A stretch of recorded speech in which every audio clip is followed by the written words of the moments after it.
You often hear people talking about how good food always seems to look in anime, and there are multiple blogs and video channels devoted to teaching people how to make said anime food. However, even when an anime is about cooking, the focus is on the character drama. So we might see enough of the cooking to serve the plot, but we won't get full-on instructions from the show itself. Usually anyway, and no one goes to Food Wars for realism.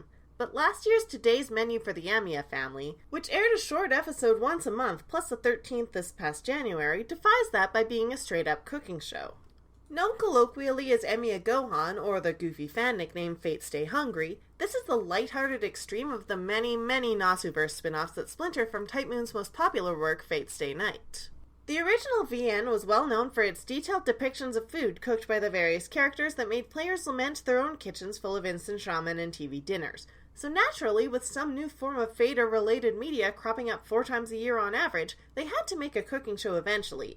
And it is an actual cooking show. The structure is actually much like the average cooking blog, where there's an introduction and conclusion with a sweet personal story about the characters that weaves in an opportunity to cook. And then we watch series lead Emiya Shiro, or occasionally another character, prepare the food while their inner monologue gives us the recipe.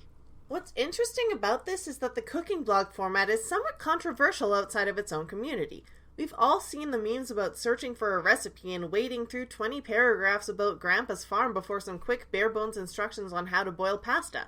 The stories are well loved by the readers who get attached to the blog or the viewers who subscribe to the cooking channel, the regular audience. And the curators are just creating themselves as an online presence just like any other creator out there.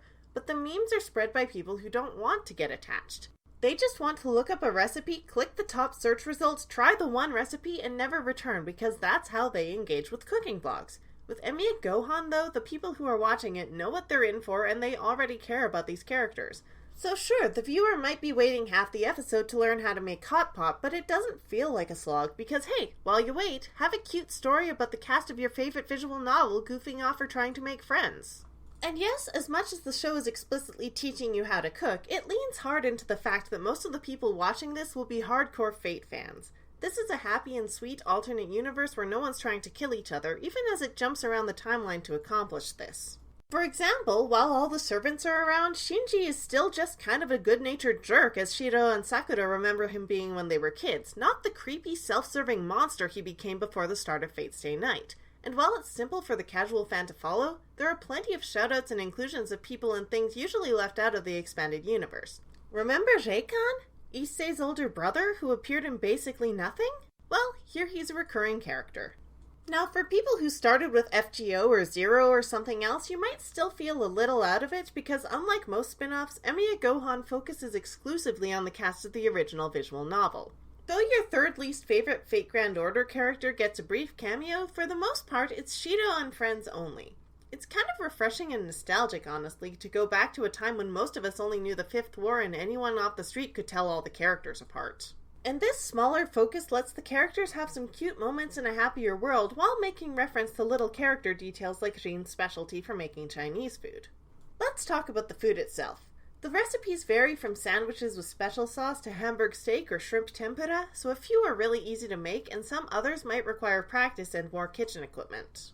They give things like measurements a lot of the time and show carefully what different steps are supposed to look like. This isn't just a story about cooking, it's something you'd find on Food Network if Food Network showed anime, which makes it stand out from other anime about food.